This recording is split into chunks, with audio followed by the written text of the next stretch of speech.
Hello students, आज का हमारा टॉपिक है second order system. Last class में हमने देखा था फर्स्ट ऑर्डर सिस्टम। आज हम देखने वाले हैं कि सेकेंड ऑर्डर सिस्टम होता है तो उसके क्या क्या इंपैक्ट हमारे पास होते हैं। अगर सेकेंड ऑर्डर सिस्टम की मैं बात करूं तो मेरे पास यहां पर एक होता है एल, एक होता है आर। ठीक है, ये दोनों इलेक्ट्रिकल कॉम्पोनेंट हैं, that is R, that is L, और एक मेरे पास हो जाता है यहां पर एक कैपेसिटर। ठीक है, हर बार की तरह यहां पर इनपुट वोल्टेज रहेगी VI, ये L है, ये R है, ये C है, और हर बार की तरह यहां पर एक आउटपुट वोल्टेज होगी दैट इज V0। अब अगर मैं टाइम डोमेन की बात कर रहा हूं तो मैं इन सब पे क्या लगाता रहूंगा, T लगाता रहूंगा। ठीक है, अब अगर मैं बात करूं यहां पर KVL लगाने के लिए, तो KVL लगाने के लिए अगर मैं फर्स्ट ब्रांच की बात करता हूं तो फर्स्ट ब्रांच में अगर मैं करंट की बात करता हूं तो सबसे पहले जो करंट फ्लो हो रहा होगा दैट इज IT, इस तरीके से वो फ्लो हो रहा है। ठीक है, अगर मैं KVL की बात करूंगा तो KVL क्या हो जाता है मेरा, ये वाली वोल्टेज माइनस ये वाली वोल्टेज अपॉन दिस। अगर इस वैल्यू को मैं लिखना चाहूं तो मैं कुछ इस तरीके से लिखूंगा, VIT माइनस V0T अपॉन जो भी इसके ऊपर इस ब्रांचेस के अंदर रेजिस्टेंस आ रहे हैं। रेजिस्टेंस आ रहा है मेरा R और एक आ रहा है मेरा इंडक्टर, लेकिन इंडक्टर के साथ मैं हमेशा क्या लगाता हूं, S। ये जो आउटपुट निकला ये क्या निकला, ये आपका करंट निकला, that is equals to IT। आप इसको I1 भी नाम दे सकते हैं, I भी नाम दे सकते हैं, जस्ट I भी रख सकते हैं, वो आपके ऊपर है।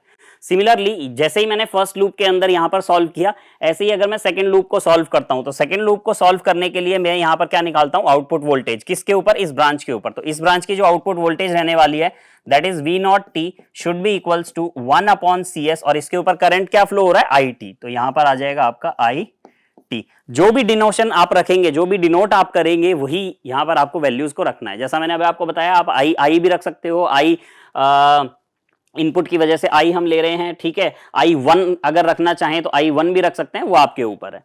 Similarly this is the equation number 1 and this is the equation number 2। अब इन दोनों इक्वेशन से मैं क्या करता हूं, ब्लॉक डायग्राम को बनाता हूं। ठीक है, ब्लॉक डायग्राम मैं आपको बहुत अच्छे से समझा चुका हूं लास्ट क्लास के अंदर कैसे बनाते हैं। तो उसके लिए मेरे को ये देखना है कि अगर मैं VI और V0 को माइनस करूं, ठीक है, तो यहां से मेरी एक ब्रांच निकलेगी दैट इज VIT, ये समिंग पॉइंट रहेगा, और इसके यहां से माइनस, ये वाली तो वैल्यू प्लस में थी, ये वाली वैल्यू माइनस में हो जाएगी, और ये है आपकी V0T। ये दोनों माइनस हो रही हैं। माइनस होने के बाद इन दोनों का मल्टीप्लीकेशन हो रहा है कुछ इस वैल्यू से। इसको अगर मैं हटा दूं तो डिनोमिनेटर में क्या है, R प्लस LS। अगर मैं इसकी पूरी वैल्यू की बात करूं तो 1/R प्लस LS मेरे पास यहां पर आ जाएगा। तो मैं यहां पर एक ब्लॉक ले लेता हूं जिसकी वैल्यू हो जाएगी 1/R प्लस LS।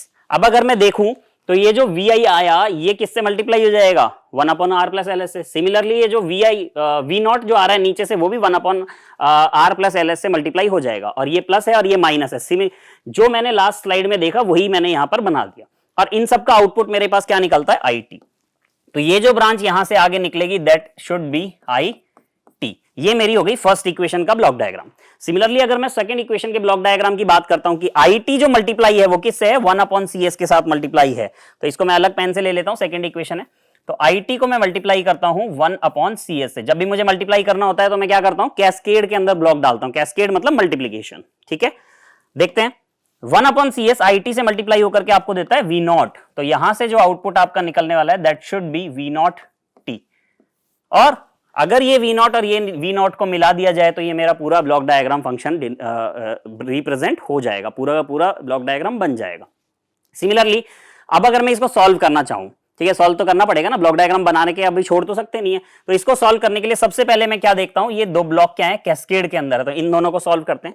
तो यहां से आपका VIT इनपुट आया, ठीक है, ये समिंग पॉइंट में गया, यहां पर प्लस वैल्यू थी, यहां पर माइनस वैल्यू थी, ये आपका V0T है।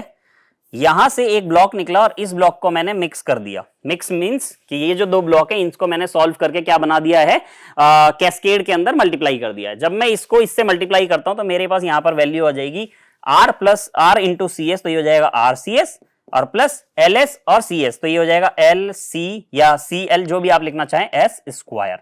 यहां से आपका आउटपुट निकलेगा V0T, और यही आउटपुट आपका कहां जा रहा है, इस वाले V0 पर जा रहा है। तो ये इस इक्वेशन को अगर अब मैं देखूं, या इस ब्लॉक डायग्राम को अगर मैं देखूं तो मैं देख रहा हूं यहां पे डिनोमिनेटर के अंदर एस स्क्वायर टर्म आई है। अब अगर मैं इसको कंपेयर करता हूं फर्स्ट ऑर्डर सिस्टम से, तो फर्स्ट ऑर्डर सिस्टम में मेरे पास यहां पर नीचे सिर्फ और सिर्फ एस था, इसलिए मैं उसको फर्स्ट ऑर्डर सिस्टम बोलता हूं। यहां पर एस स्क्वायर आ गया, या फिर मैं ऐसा बोल सकता हूं कि यहां पर एनर्जी स्टोरेज एलिमेंट कितने लगे हुए हैं, 2 एनर्जी स्टोरेज एलिमेंट। मैंने आपको बताया था कि एक तो लगा हुआ है यहां पर एल और एक लगा हुआ है यहां पर सी, तो 2 एनर्जी स्टोरेज एलिमेंट होते हैं तो वो सेकंड ऑर्डर सिस्टम कहलाता है। अब मैंने आपको ये भी बताया था कि अगर एल बहुत सारे लगे हुए होंगे सीरीज में तो वो अलग अलग काउंट नहीं होंगे। For example L1 L2 L3 L4 4 L लगे हुए हैं, मतलब इंडक्टर्स लगे हुए हैं एक ब्रांच के अंदर सीरीज में, तो इसका मतलब ये नहीं है कि आपके 4 एनर्जी स्टोरेज एलिमेंट हो गए, उनका एक इक्विवेलेंट निकल जाएगा और सिंगल एल इक्विवेलेंट से हम उसे डिनोट करेंगे तो वो एक ही सर्किट मतलब एक ही एलिमेंट कहलाएगा। सिमिलरली जब मैं यहां आता हूं तो यहां पर 2 एनर्जी स्टोरेज एलिमेंट मेरे पास थे, तो ये सेकंड ऑर्डर सिस्टम मेरा यहां पर हो गया। इस इक्वेशन को, इस डायग्राम को मैं क्या करता हूं, थोड़ा सा अलग रिप्रेजेंट करता हूं, ठीक है, क्योंकि मुझे ऐसा चाहिए, बिकॉज मैं इसको सेकंड ऑर्डर जो मेरी स्टैंडर्ड सेकंड ऑर्डर इक्वेशन है उससे क्या करने वाला हूं, कंपेयर करने वाला हूं। तो इस इक्वेशन को मैं थोड़ी सी चेंज करता हूं, ठीक है। चेंज करने के लिए इनपुट तो वही रहेगा आपका VIT, ये आपका समिंग पॉइंट, ये हो गया आपका V0T, और ये जो ब्लॉक था इसको मैं थोड़ा सा यहां पर चेंज करने वाला हूं। यहां से आउटपुट निकला था V0T और वो आउटपुट यहां पर फीडबैक में चला गया था। यहां देखें आप, ये जो S है इसमें भी S है, तो मैं डिनोमिनेटर में एटलीस्ट क्या कर सकता हूं, S कॉमन ले सकता हूं। कॉमन मैंने ले लिया। जब मैं यहां पर S कॉमन लेता हूं तो क्या बचेगा, यहां पर S और LC बचेगा। मेरे को सिर्फ S बचाना है, ठीक है, सिर्फ S बचाना है। तो पहले एक बार पूरा लिख देता हूं, LCS प्लस, और यहां पर S कॉमन हो गया तो यहां पर बचा RC, यहां हो जाएगा RC और ऊपर हो जाएगा 1। अब मैंने आपको बोला मेरे को यहां पर सिर्फ क्या बचाना है, ओनली S बचाना है, तो मैं क्या करूंगा, पूरी इक्वेशन को LC से डिवाइड करूंगा। चलो डिवाइड कर देते हैं, दूसरा कलर ले लेते हैं अपन, यहां पर कर देता हूं 1/LC, यहां पर भी अपॉन LC और यहां पर भी अपॉन LC। जैसे ही मैं ये करता हूं, वापस से बनाते हैं इसको, VIT ऊपर से आया पॉजिटिव में, नेगेटिव में आया आपका V0T, यहां पर आपका ब्लॉक है, इस ब्लॉक की वैल्यू हो जाएगी 1/LC डिवाइडेड बाय, ये S तो कॉमन में है ही आपका, ठीक है। यहां पर LC कैंसिल आउट हुए तो क्या बचा, ओनली S, और यहां पर क्या बचा, C से C कैंसिल आउट हो जाएगा, बचेगा R डिवाइडेड बाय L, और यहां पर निकलेगा आपका आउटपुट दैट इज V0T, और ये चला जाएगा आपके इनपुट के अंदर। तो फाइनल जो मेरी सेकंड ऑर्डर इक्वेशन या ब्लॉक डायग्राम से जो मेरा सेकंड ऑर्डर बनता है वो कुछ इस तरीके का बनेगा, 1/LC upon S into S plus R upon L। अब इस इक्वेशन को मैं क्या करता हूं, सेकंड ऑर्डर की स्टैंडर्ड इक्वेशन से कंपेयर करता हूं। तो सबसे पहले मैं लिख लेता हूं स्टैंडर्ड सेकंड ऑर्डर इक्वेशन, ठीक है, सेकंड ऑर्डर इक्वेशन।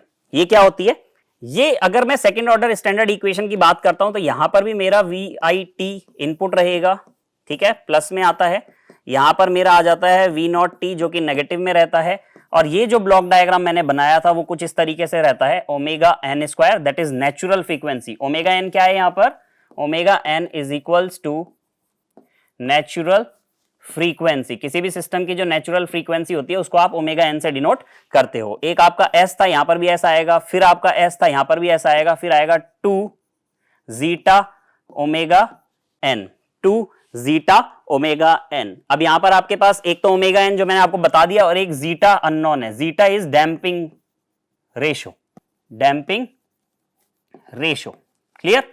जब जीटा मेरा डैम्पिंग रेशो है, इसके बाद यहां पर मेरा आउटपुट निकलेगा दैट इज V0T, और ये आउटपुट यहां पर फीड हो जाएगा आपके V0T के साथ आकर के। अच्छा, एक चीज मैंने यहां पर छोटी सी चीज छोड़ दी है, आपको भी ध्यान देना चाहिए था कि जब मैं आपसे बात कर रहा था कि यहां पर जो कंपोनेंट लगेंगे, ये फर्स्ट मेरा जो डायग्राम था, यहां पर सारी चीजें मैंने किस में ले ली हैं, ये आपका टाइम रिस्पॉन्स में चल रहा था, लेकिन ये वाली चीज आपकी फ्रीक्वेंसी रेस्पॉन्स में थी। तो जब मैं एस यूज कर चुका हूं, फ्रीक्वेंसी रेस्पॉन्स पे आ चुका हूं, तो मेरे जितने भी VI हैं और V0 हैं या I है, ये सब किस में चेंज हो जाना चाहिए, S में चेंज हो जाना चाहिए। तो फाइनल इक्वेशन जब मेरी यहां पर बनेगी, वो फाइनल इक्वेशन T के फॉर्मेट में नहीं बनेगी, किसके फॉर्मेट में बनेगी, S के फॉर्मेट में। तो यहां पर जितने भी आपने टाइम डोमेन के अंदर वैल्यूज लिए हैं वो सब किसमें चेंज हो जाना चाहिए, फ्रीक्वेंसी डोमेन में। सिमिलरली यहां पर भी फ्रीक्वेंसी डोमेन, यहां पर भी फ्रीक्वेंसी डोमेन और यहां पर भी फ्रीक्वेंसी डोमेन।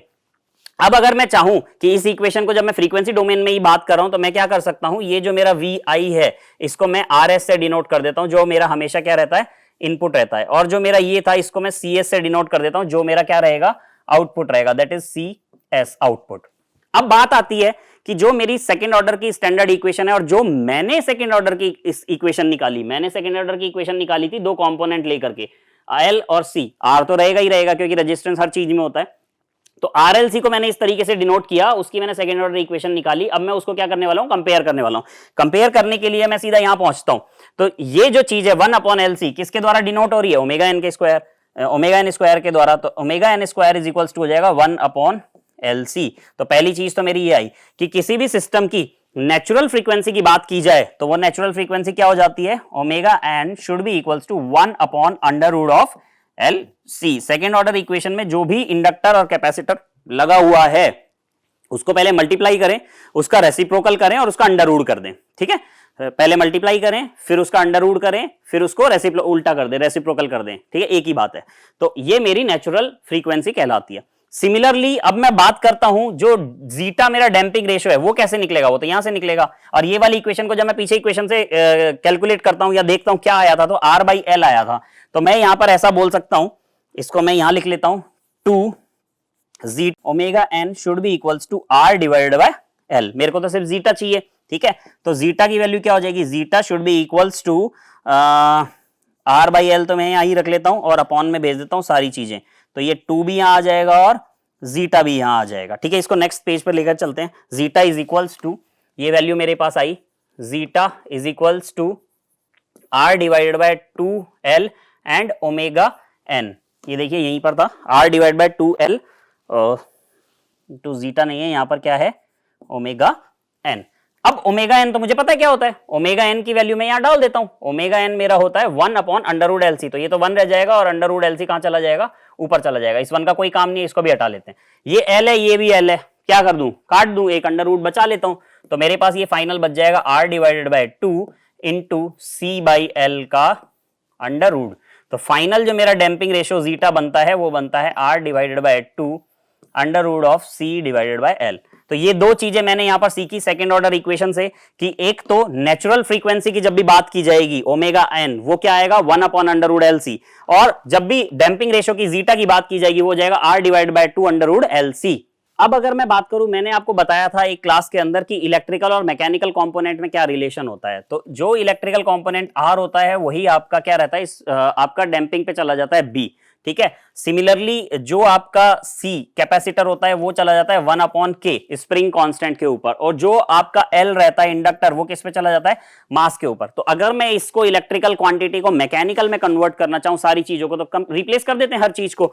किससे रिप्लेस हो जाएगा, zeta is equals to R means B divided by 2 under root of L। क्या है आपका, L तो है M, और C क्या है, C की वैल्यू 1/K, तो ऊपर हो जाएगा 1 और नीचे हो जाएगा K। तो ये भी आप बोल सकते हैं कि जीटा की value B divided by 2 under root of 1/Km हो सकती है जब आप इसको मैकेनिकल या रोटेशनल चीजों की बात करेंगे। सिमिलरली अगर मैं ओमेगा एन की बात करता हूं, तो ओमेगा एन मेरे पास क्या था, ओमेगा एन मेरे पास था 1/√LC। इसको भी मैं कन्वर्ट कर सकता हूं 1/√LC। ये तो था इलेक्ट्रिकल कंपोनेंट के अंदर।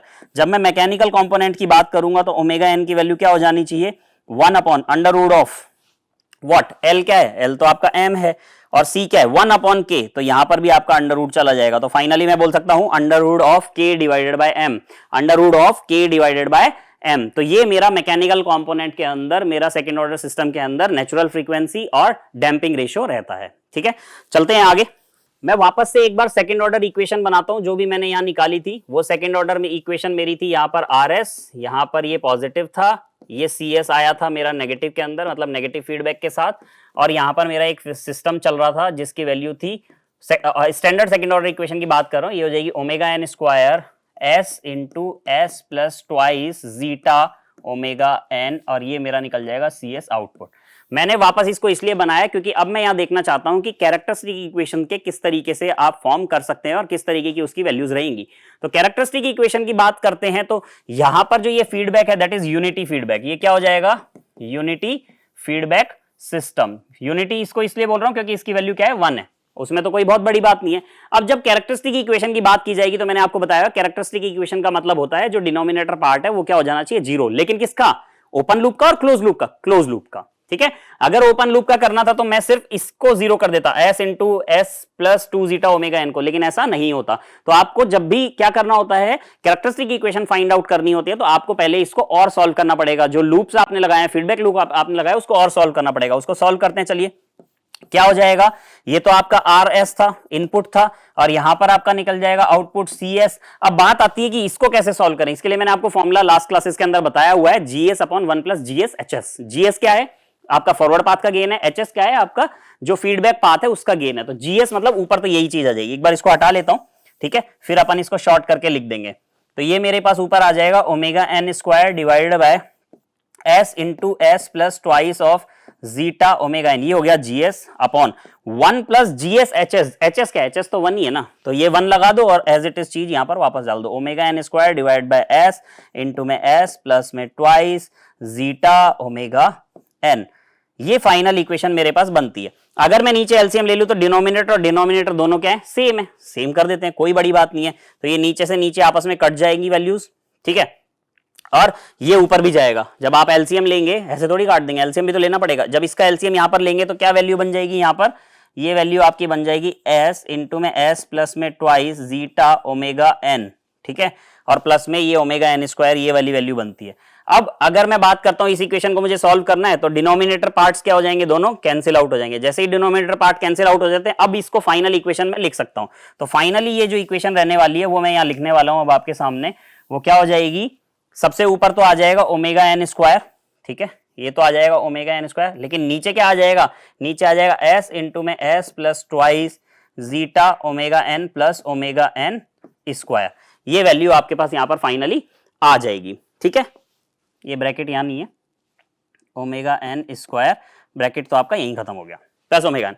अब बात आती है कि जब मैंने इसको क्लोज लूप सिस्टम बना लिया है, या मैं इसको बोलता हूं कि जब मैंने इसको पूरा कंप्लीट कर लिया है, तो अब मैं कैरेक्टरिस्टिक इक्वेशन लिखना चाहूंगा, तो वो क्या हो जाएगी, जो डिनोमिनेटर पार्ट है इस सिस्टम का उसको मैं क्या कर दूं, जीरो। जैसे ही मैं इसके डिनोमिनेटर पार्ट को जीरो करूंगा तो ये क्या बन जाएगा, S multiplied by S plus twice zeta n plus omega n square should be equals to zero. ये मेरी कैरेक्टरिस्टिक इक्वेशन हो गई सेकंड ऑर्डर सिस्टम के साथ। इसको मैं नेक्स्ट प्लेस पे लेकर के चलता हूं और वहां देखते हैं कि क्या वैल्यूज रहती है। ये हो जाएगा S plus S twice zeta omega N plus omega n square is equals to zero. Multiply कर देते हैं तो क्या बन जाएगा, एस स्क्वायर प्लस में twice zeta omega n S plus omega n square should be equals to zero. Final characteristic equation second order system की मेरे पास ये आई। जब भी मेरे पास कोई कैरेक्टरिस्टिक इक्वेशन या फिर मैं बोलूं कि क्वाड्रेटिक इक्वेशन आती है, ठीक है, क्वाड्रेटिक इक्वेशन मींस द्विघातीय समीकरण अगर मेरे पास आता है, तो मैं इसको रूट्स को सॉल्व कर सकता हूं। रूट को सॉल्व करने के लिए मैं यहां पर श्रीधराचार्य फॉर्मूला लगाऊंगा, जो कुछ इस तरीके से होता है। अगर कोई इक्वेशन आपकी ए स्क्वायर प्लस में twice of A B plus B square is equals to zero की फॉर्मेट में होती है, तो अगर श्रीधराचार्य फॉर्मूला में लगाता हूं तो यहाँ पे जो रूट्स निकलते हैं इसके, वो रूट्स निकलते हैं, जब रूट्स की बात की जाएगी तो वो हो जाता है minus B plus minus under root of B square minus 4ac divided by twice of A. Final ये इक्वेशन मेरे पास आती है। इसी फॉर्मूला से मैं इसके भी रूट निकालता हूं। तो इसके रूट निकालने के लिए क्या हो जाएगा मेरे पास, रूट्स या फिर s की जो वैल्यूज निकलने वाली हैं, ठीक है, वो क्या आ जाएगा, माइनस में b।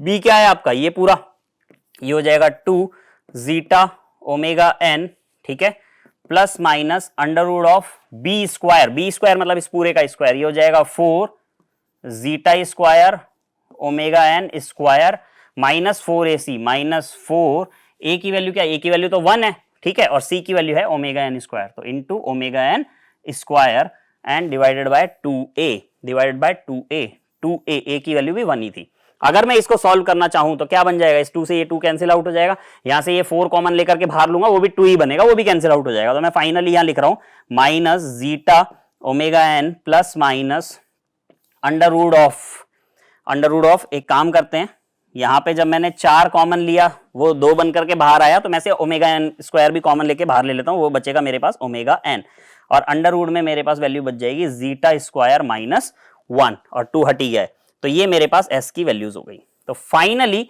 जब सेकेंड ऑर्डर इक्वेशन की बात की जाती है तो जो रूट्स बनते हैं वो क्या बनेंगे, minus zeta omega N plus minus omega n into under root of zeta square minus 1। अब बात आती है कि जीटा की वैल्यूज क्या क्या हो सकती है। भाई जीटा की वैल्यू हो सकती है 0, हो सकती है 1, हो सकती है 0 से लेकर के 1 तक, और हो सकती है 1 से भी ऊपर, ठीक है। चलते हैं नेक्स्ट स्लाइड पे इसको समझने के लिए कि जीटा की क्या क्या वैल्यूज हो सकती हैं। तो मेरे पास जो फाइनल इक्वेशन रूट्स जो आए हैं सेकंड ऑर्डर इक्वेशन के वो क्या आए हैं, s is equals to minus zeta omega n minus zeta omega N plus minus omega N under root of zeta square minus 1। ये मेरे पास क्या आए हैं, रूट्स आए हैं। अब मैं बात करता हूं कि जीटा की वैल्यूज क्या क्या हो सकती हैं। तो सबसे पहले मैं लेता हूं जीटा इज इक्वल्स टू 0, मतलब डैम्पिंग रेशो क्या हो जाए आपका 0 हो जाए। तो डैम्पिंग रेशो अगर मुझे 0 करना है तो मुझे यहां पर लेना पड़ेगा s is equals to minus 0 into omega N plus minus omega N under root of 0 minus 1।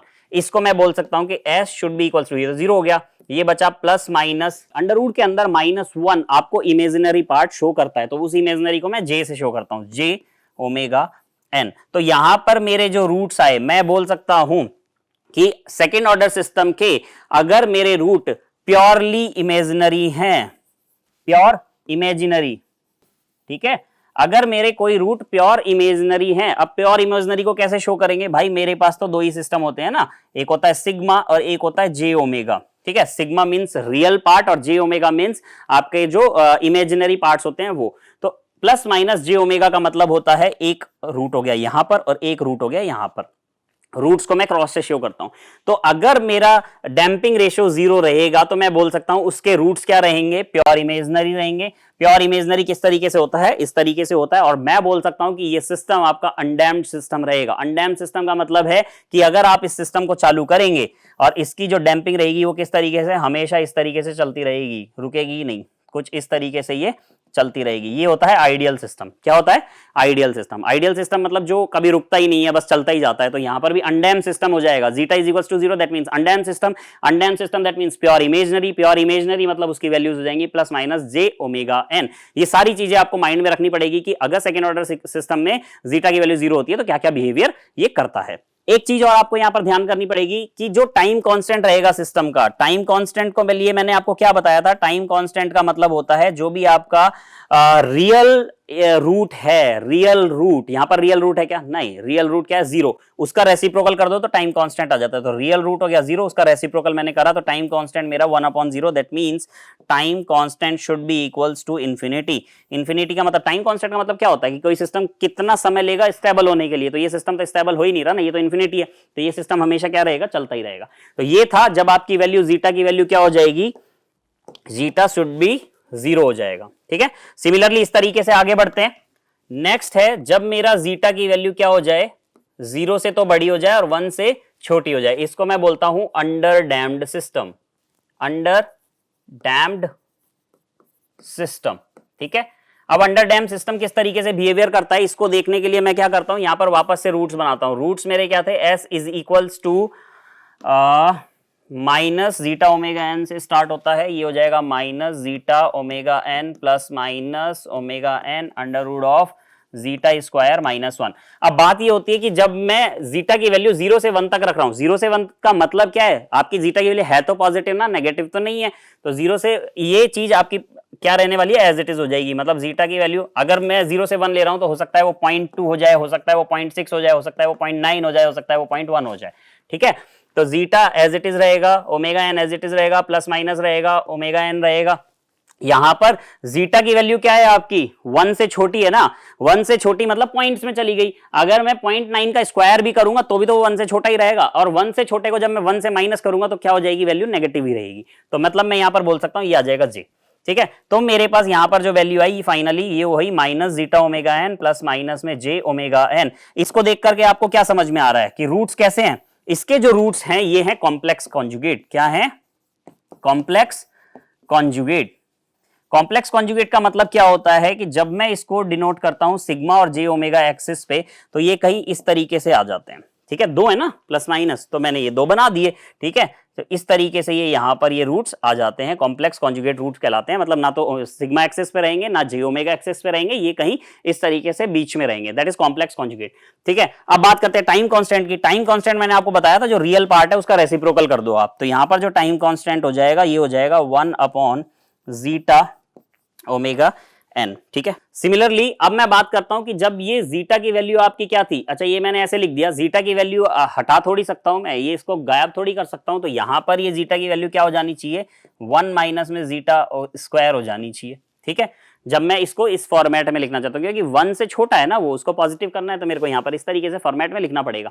तो ये जो वैल्यू है इसको मैं क्या बोल देता हूं, omega d. Omega d should be equals to हो जाता है omega N under root of 1 minus zeta square. तो मुझे ये समझ में आया कि जब भी जीटा की वैल्यू 0 से लेकर के 1 तक रहती है, मेरा सिस्टम अंडर डैम सिस्टम रहता है, उसके जो रूट्स रहते हैं कॉम्प्लेक्स कॉन्जुगेट रहते हैं, time constant 1 upon zeta omega n रहता है, और इस तरीके से मैं इसे डिफाइन करता हूं। अब अगर बात करें कि भाई आपने सर अभी बताया था कि अनडैम सिस्टम तो ऐसे चल रहा था, तो ये जो अंडर डैम सिस्टम है वो किस तरीके से चलता है, अंडर डैम सिस्टम कुछ इस तरीके से चलता है, पहले इसकी वैल्यूज ज्यादा होती है, फिर धीरे धीरे कम होती बाद में ये एक जगह पे आकर के सेटल्ड हो जाती है। तो इसको आप समझ सकते हैं, that is under damped system. ये आपका सिस्टम क्या है, अंडर डैम सिस्टम कहलाता है। सिमिलरली थर्ड पॉइंट पे चलते हैं। अब जो मेरा थर्ड पॉइंट अब आएगा, उसकी वैल्यू है zeta should be equals to 1। इसको मैं बोलता हूं क्रिटिकली डैम्ड, ठीक है। ये आपका क्रिटिकली डैम्ड सिस्टम है। इसको समझने के लिए वापस से वही रूट लिखते हैं। रूट थे मेरा माइनस में zeta omega N plus minus omega N under root of zeta square minus 1। Zeta की वैल्यू 1 करनी है, चलो भाई 1 करते जाओ, ये हट जाएगा, बचेगा minus omega N plus minus omega N, ये 1 कर दो तो ये तो 0 हो गया। चलो बहुत अच्छी बात, ये तो हो गया 0।